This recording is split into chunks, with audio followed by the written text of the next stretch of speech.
Hi, everyone. So happy to be here. My name is Kristin Snowden. I'm a licensed marriage and family therapist in California, and I am doing a free webinar right now through We Glen, and that is a great free online support group for women who are in relationship or who are struggling with being in relationship with a male sex addict.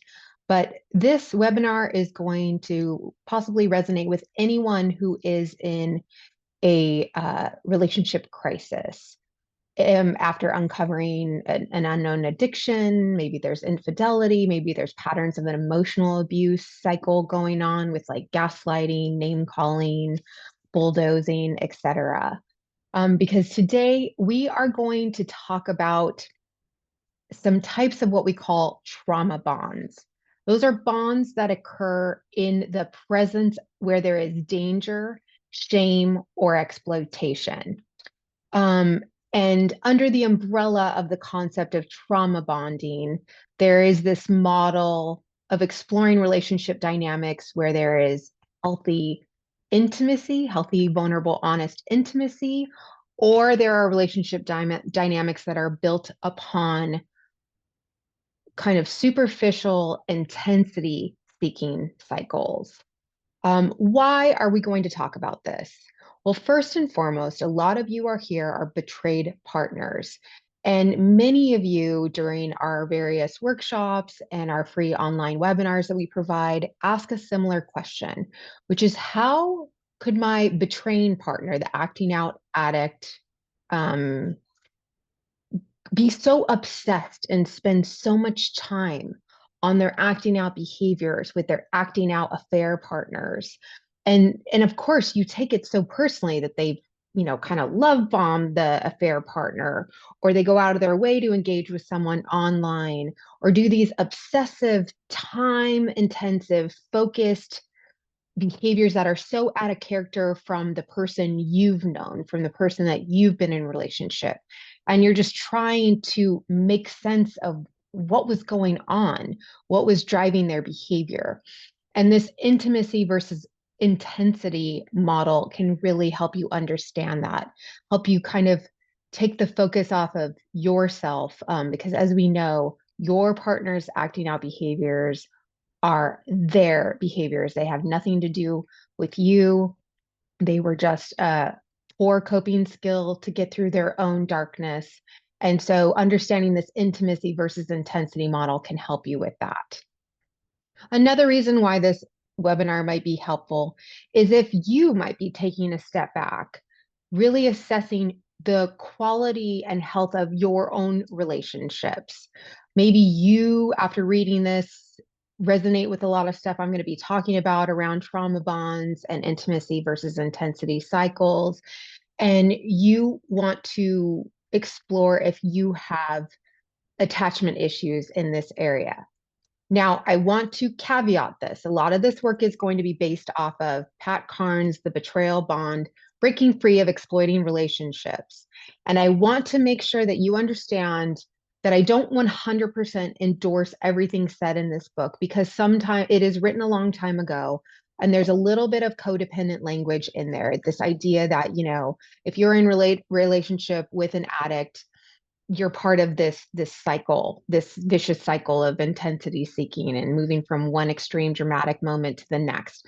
And as we all know, that's just not always the case. Sometimes it can be the case, but it is not. Right now, in a relationship crisis, right when you uncover the madness, and obviously everything is intense because you've had secrets hidden from you, you've had information withheld from you, you've realized that your partner has been acting totally out of line of who you thought they were and what you thought this relationship was.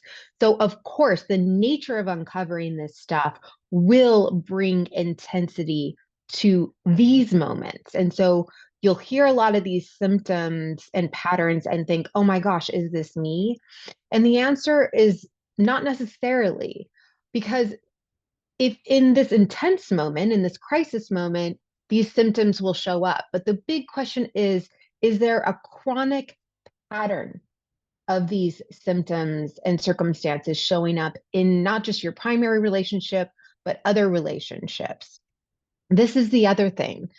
These lists of symptoms and trauma bonding and intensity versus intimacy model I'm going to share with you might also help you get out of a intensity cycle, a trauma bond cycle that your partner, your betraying partner, might be sucking you into.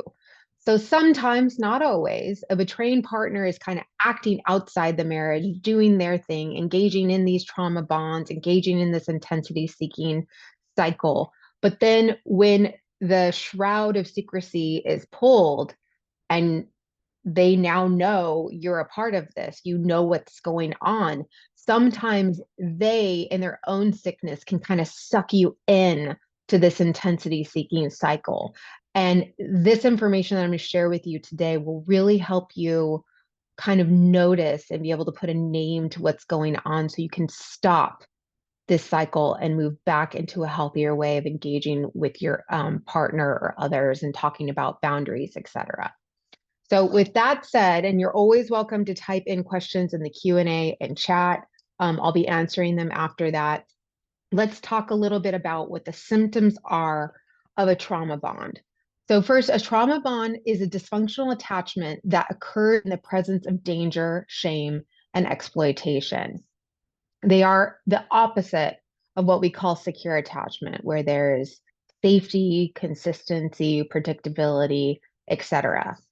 So here's some symptoms that someone might be in a trauma bond. You obsess about people who have hurt you and they are long gone. So you're preoccupied, you fantasize about them and wonder even though you don't want to. When you continue to seek contact with people who you know will cause you further harm. When you go overboard to help people who have been destructive to you in the past. When you continue being a team member when obviously things are becoming destructive in the relationship. When you continue attempts to get people to like you who are clearly just using you. When you trust people again and again who are proven to be unreliable. When you are unable to retreat from an unhealthy relationship. When you want to be understood by those who clearly do not care. When you choose to stay in conflict with others when it would cost you nothing to walk away. When you persist in trying to convince people there's a problem and they won't listen. When you are loyal to people who have betrayed you, but again, it's time and time and time again.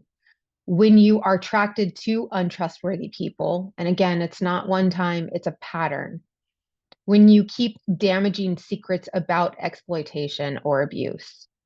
When you continue contact with an abuser who acknowledges no responsibility. And again, these are all things that might show up when you first uncover your partner's infidelity, secrets, lies, addiction, etc. But we're looking for a pattern over time. These are a number of signs that indicate the presence of a betrayal bond. Everyone around you has a strong negative reaction, yet you continue to cover up the relationship, defending it and explaining it and defending its existence. There's a constant pattern of non-performance, yet you continue to believe with false hopes. There are repetitive destructive fights that nobody wins. Others are horrified by something that has happened to you, but you are not. You obsess over showing someone that he or she is wrong about you, your relationship, or the person's treatment of you. You feel stuck because you know what the other person is doing is destructive, but believe you cannot do anything about it. You feel loyal to someone even though you harbor secrets that are damaging to others. You move closer to someone you know is destructive to you with the desire of converting him or her to become a non-abuser eventually. Someone's talents, charisma, or contributions cause you to overlook their destructive, exploitive nature. You cannot detach from someone even though you do not trust them, like them, or even care for them as a person.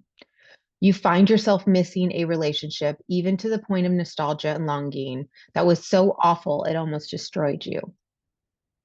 Extraordinary demands are placed upon you in the relationship as a way to cover up that you've been exploited.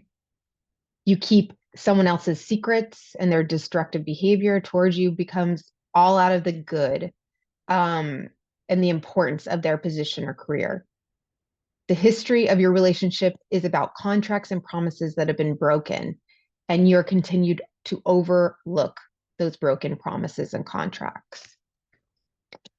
So again, this list might be conjuring some stuff up in your immediate crisis.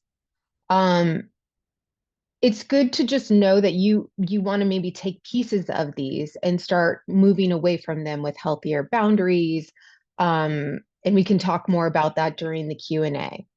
But let's talk a little bit more about intimacy versus intensity and help you understand that model a little bit more. So let's talk for a second what intimacy is, right? We talk about intimacy, healthy intimacy. This is ideal. This is what we want.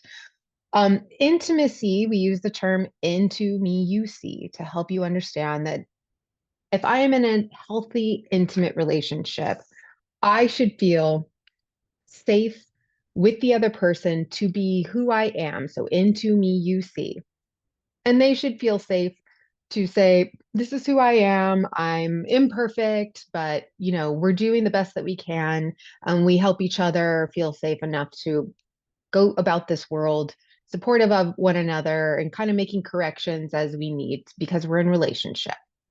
Intimacy can be shared emotionally, physically, intellectually, and spiritually. Now, all addicts have intimacy disorders because what's essentially happening is addicts will remember we're neurobiologically driven to connect with other humans. So we should want to be in relationship with others. But what happens with addicts due to their trauma history, and essentially just moving about in life, they have learned, usually subconsciously or unconsciously, that having real, authentic, emotionally connective, vulnerable relationships with others, intimate relationships with others, is too scary. I can't control what they think of me, or maybe I'm too gross and wrong. I don't deserve to be seen and loved. They have other unhealthy coping skills that they have to keep hiding, so they don't actually want to be open and authentic. So at one point, they are given the offering of have vulnerable, authentic, healthy connections with others, or form a really tight bond with your acting out behaviors, with that bottle of Jack Daniels, with that bottle of prescription drugs, with the pornography, with acting out partners, etc. And at some point they say, I'm just going to take this superficial intensity seeking, numbing out, distracting, fake connection rather than doing vulnerable, messy, uncertain connection with other people. So they tend to err on preferring intensity seeking rather than intimacy. So let's talk for a minute. I'm going to share this worksheet with you, and I'll post this on my website and also in the description of this video when it's posted on YouTube. But, there it is, share the screen. This is it intimacy or intensity? And there's some things that you have to understand, that connecting on an intense level is focused on high arousal, high risk, because obviously it gets me out of my feelings. It gets me disconnected from what's really going on inside of me. So I'm really just trying to find something more intense to get me out of my feelings of shame or hurt or fear, etc. And then I engage in high arousal, high risk behaviors, and it can be very absorbing and addictive. I am in an intensity seeking behavior. If we go through the following, this is the difference between those who have healthy, intimate relationships versus intensity seeking relationships. So the roles of the relationships are, there's in the intense world, there's just a victim and a victimizer. So someone is always doing the other person wrong. They're always being accused. It's not two teammates who are working respectfully and mutually in balance with one another. There's nothing based on trust and commitment. It's like, no, you've done me wrong, or you fell short, or you didn't do this to me, and now you owe me. It's very transactional, called like quid pro quo, victim, victimizer. The emotions. There is constant fear and arousal with intensity. Fear, arousal, uncertainty, secrecy, forbiddenness, right? That's what a lot of affairs are based on. Versus intimacy has true, messy, uncertain vulnerability, right? It's this like, I'm flawed, you're flawed, but we're going to do our best and show up for each other. And that's what makes our bond strong. Commitment. In an intense relationship, there's always one in and one out. When thinking about, okay, maybe I need to leave, maybe I need to go, maybe this person isn't right for me. Oh, this really sucks. I don't like it. I'm bad. I'm wrong. This doesn't feel right. Um, One in, one out. There's not two people that are leaning into the relationship saying, okay, we're going to pull our sleeves up, work hard, be better, do better once we know better. No, it's one in, one out. So there's no safety and consistency showing up. Where's the relationship going? What are its prospects? In an intense relationship, it is based on threats of betrayal or abandonment. If you don't do this, I will do this. If you don't get your stuff together, do that. If you don't have sex with me more, if you don't stop nagging, etc. Versus intimacy is there's a safe, committed, patient prospect or episodic movement in the relationship. Stress and anxiety. So this is really important. Remember, when we have a trauma bond, trauma is very disconnecting from our body. And the pain and discomfort of our relation, or the pain and discomfort of just things that happen in our life, are supposed to help us navigate next steps. So it's supposed to help us navigate, hey, what happened was really uncomfortable. I didn't like what you said to me, or hey, that was really scary when you did this or that, or hey, that was a little out of character. Can you please clarify what you meant for that? So you're supposed to use the discomfort of stress, of anxiety, of hurt to go to your partner, hash it out, talk it out, and come to a better place because of it. But that's not what intensity seeking is about. Remember, it's about trauma-based behaviors, which means I am not even acknowledging it truly, the discomfort that I'm feeling. Instead, I'm doing everything to get out of that feeling.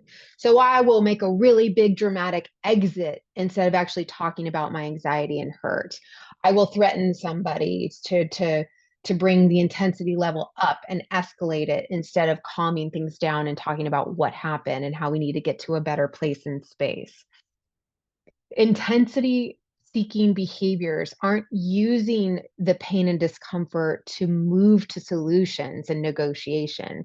They're instead acting out of them and trying to like transmitting the pain back to you, shame sliming you after I feel shamed, doing something else really scary and crazy like violence or threats, etc. So that's something that's really important to distinguish between the two. Problem solving. With intensity seeking, there's no rules, no structure. It can, it's all fair in love and war. I can do whatever I want. You can do whatever I want. There's no fairness, predictability, consistency. So there's just blindsidedness, more exploitation, and traumatic, blindsided, out of nowhere behaviors.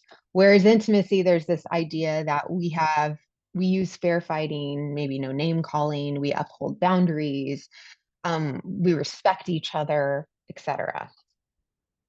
How does the relationship develop over time?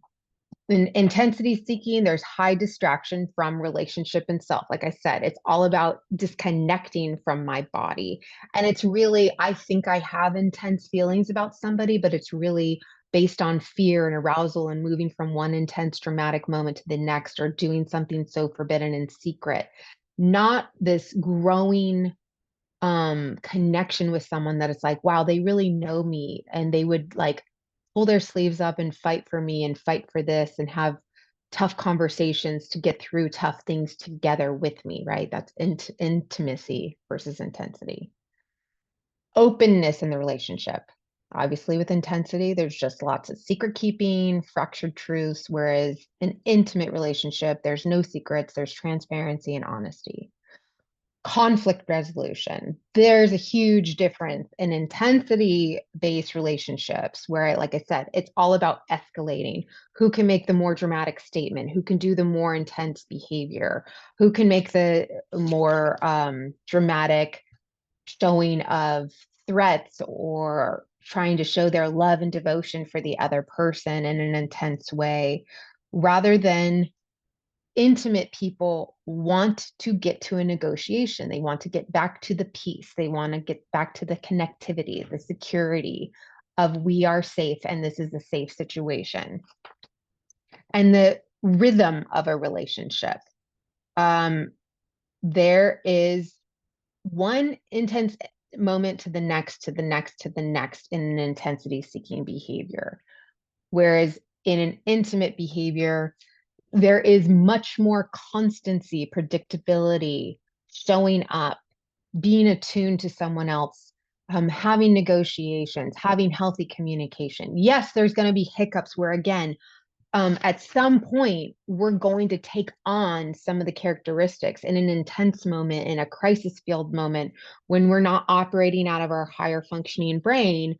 We will do some of these behaviors to some extent. Like I said, sometimes, we'll take on narcissistic type traits. We're all capable of that, or having borderline type traits. But I look at patterns over time, chronic patterns. And I also look at how these things are affecting your mental health. If these relationships are exhausting and costing you extreme emotional well-being and physical well-being over time, it's different again than hanging in there with your betraying partner, your addict partner, watching them make progress, seeing them do their recovery, but kind of fall back to their old default state, taking 3 steps forward, 2 steps back. That's different than there just being a constant, consistent pattern of intensity seeking drama episodes, and constant mental and physical anguish over long periods of time. And I will remind everybody that the best thing to do when you find yourself in these unhealthy patterns is, like I said, is to take this sheet that I'm going to have on my website and in the description, and just reference it on daily inventories for yourself to just say, okay, what's going on here? What patterns do I want to change? What's happening here? What's my role in it? How can I set up? And then the next thing would be is to create healthy boundaries around yourself to stop the cycles. So Pat Carnes mentions that the clinical strategies, once you determine there's trauma bonds, is sometimes there has to be no contact for a while. Sometimes, so if you're cohabitating, there might need to be a therapeutic separation. Teach strategies for detachment. So teach healthy communication, boundary setting up, have an accountability partner kind of helping you. I'm a big fan, again, of a support system, and it mentions this support self-help groups that can provide perspective, right? There's nothing more perspective giving than sharing a story with a group of people who've struggled in a similar way and hearing their stories. That really helps you reframe what's going on in your head and identify patterns that maybe you didn't notice in your own fear or struggle or crisis, etc. So again, I'm a huge fan of group work. General education on these attachments and operating out of fear and arousal.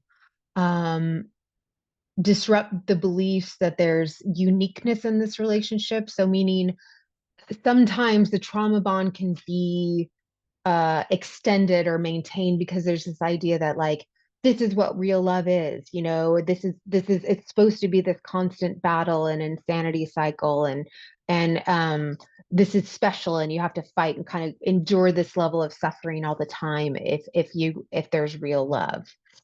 Support the grief through this process, because it's scary changing these patterns.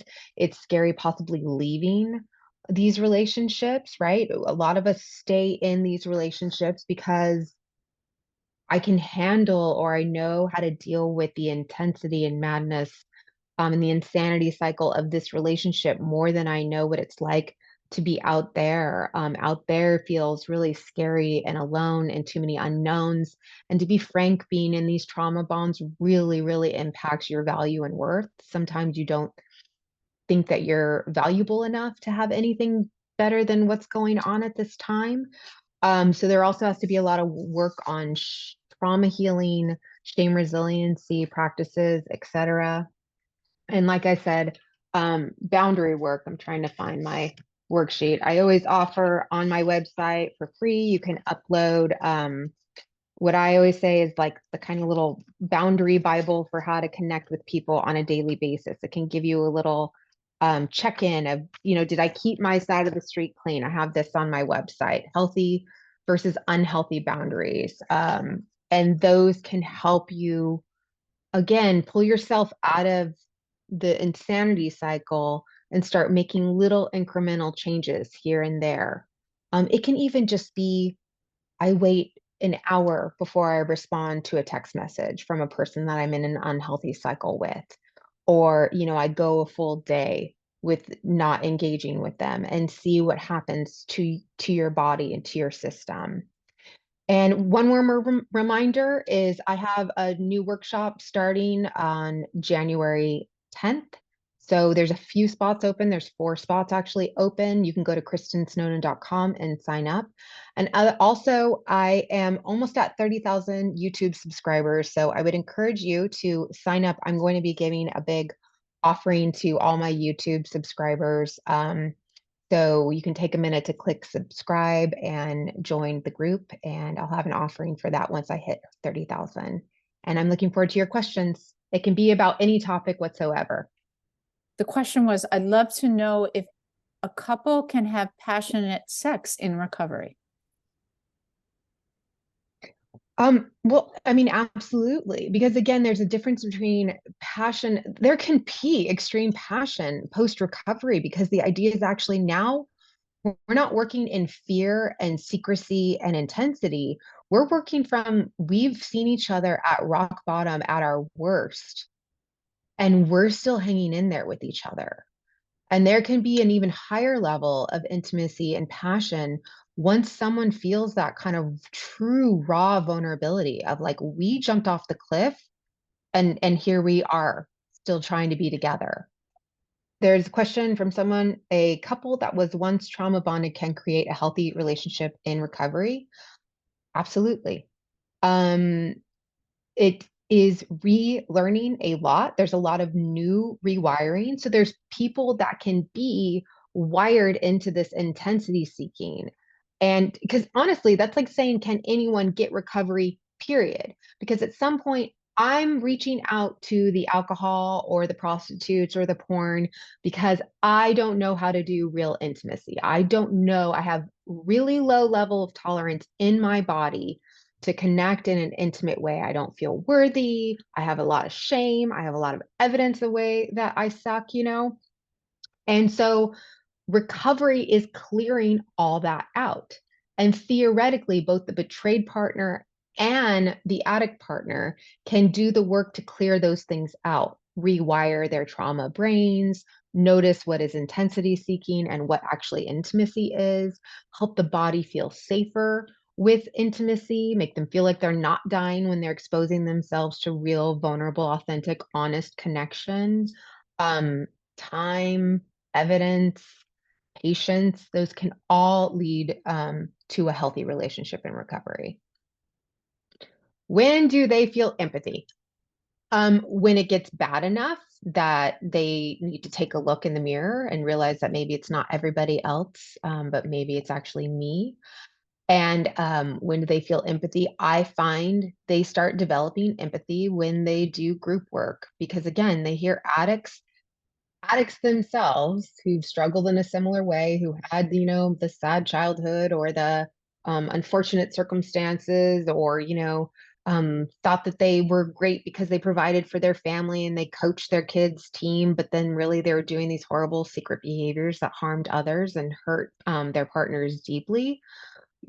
Going into groups of other people who've struggled in a similar way and hearing them hold themselves accountable, hear them tell you how their behavior and choices have harmed the people they loved, that kind of shakes them awake and allows it sometimes to penetrate more.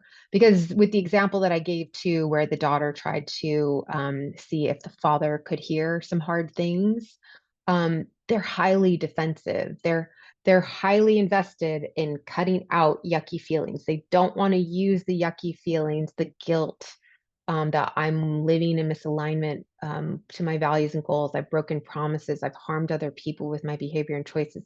They don't want to let the pain of that change their soul and change their behavior and choices. So they need to get to that before they can have empathy. These are great questions. Thank you. What is my work based on? Theory, clinical study, personal experience? Wow, I'd say all the above. I read lots of books. I've worked in sex and love addiction recovery and betrayed partner recovery space for about 15 years. So yeah, I've worked in inpatient treatment centers, outpatient, and then private practice. I run betrayed partners groups. I used to run a men's drug and sex addiction program. I was mentored by Dr. Rob Weiss. And I've gone through my own relationship struggles as well. So yeah, I'd say it's just a confluence of multiple things, theories, reading other people's theories and opinions, clinical work, etc. Hope that helps. Will, I think it's, will sex addiction always be selfish? I look at my husband, I look at what my husband has done, and it seems so selfish on his part. Yeah, I understand why. I'm fixated on what he's done, and it's almost like I can't get over his actions. Any suggestions? I think of things like he said I was faithful till I wasn't. This absolutely sounds it is. Oh, it is what it is. It's very scary.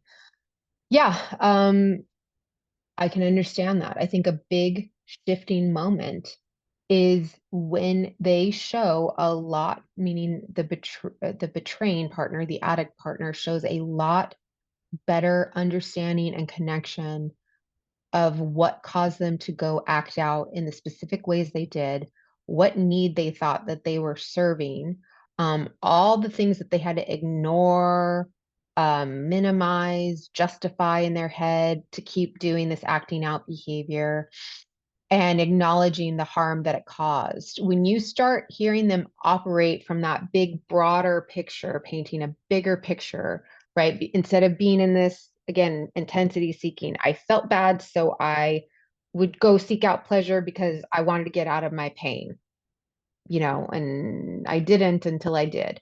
That scares you because there's not this understanding that they understand the bigger picture. And if you don't understand the bigger picture, then you don't know how to hit the pause button to switch it out with healthier coping skills, etc. So I can understand why hearing him speak from that space, that really limited understanding of what's going on, how that feels scary to you. And hopefully he's in some 12-step groups, or again, there's free or very well affordable groups at like sexandrelationshiphealing.com.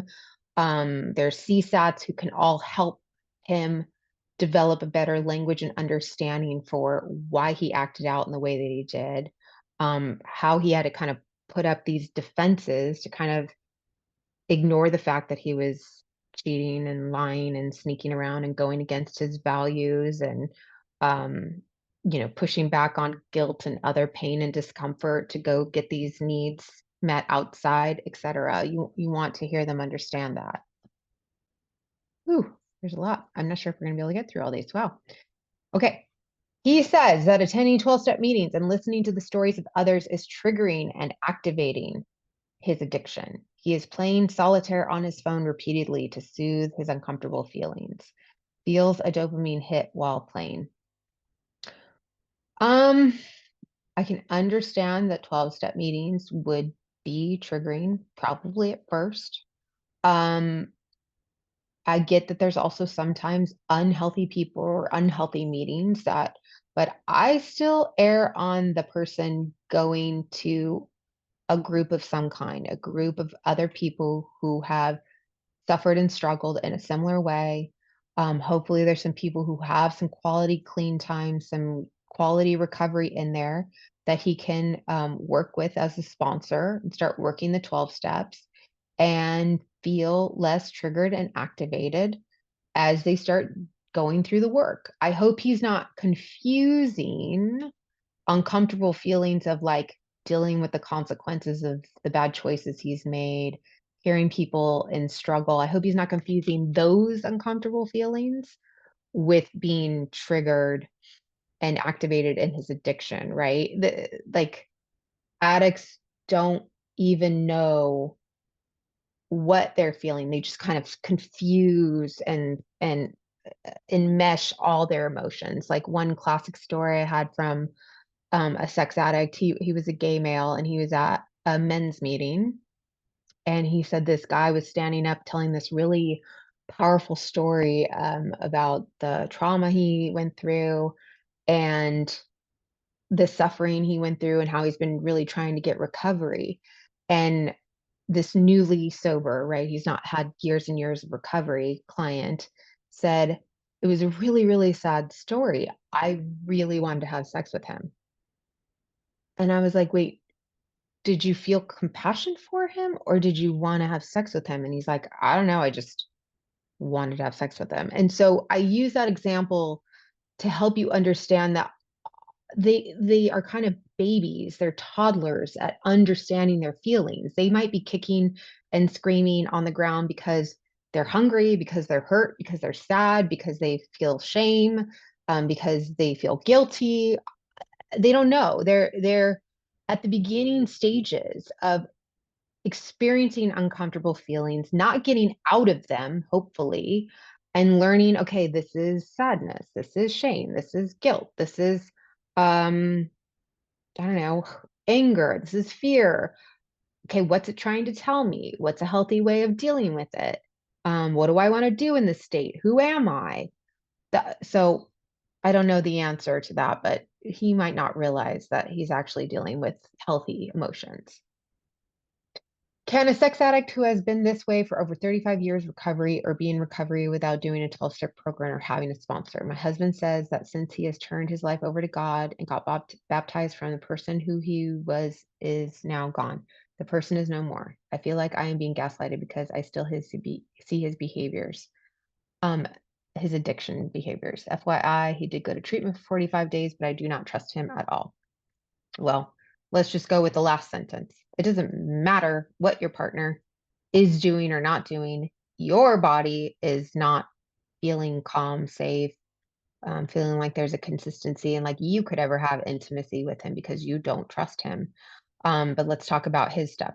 I personally, I tell clients, look, if you don't like 12-step meetings or, you can't find a good one, even though again, they're like with Zoom meetings and remote meetings, you can connect anywhere in the world. So to say that you can't find a good meeting sounds pretty crazy to me. But there's sex addiction, there's Sex and Love Addicts Anonymous, there's Porn Addicts Anonymous, there's Sex and Porn Addicts Anonymous, there's Alcoholics Anonymous, NA, like I believe, and I hope you've heard me over this webinar, that addicts have to be in group work, period. And it has to be with people who have suffered and struggled in a similar way for many, many reasons. First of all, the first one I said is, like I said, every addict has an intimacy issue. At some point, instead of choosing healthy, honest, vulnerable connection with other humans, they chose to form an intensity seeking, superficial, unhealthy, toxic cycle with their acting out behavior or their bottle of Jack Daniels or their gambling issue or their phone obsession. And so they have to go into a group and form connective relationships with other people. Theoretically, the betrayed partner is going to be pretty freaking angry, and they're not going to be like, oh, yeah, let's sit together and have 5 minutes of uninterrupted eye contact and kumbaya. No, betrayed partners need to go back and do their own work because they're in total states of crisis and trauma. So I always say you need to get to a group, call it 12 steps, don't call it 12 steps, I don't care, but they need to struggle with sexual acting out in a similar way that you do.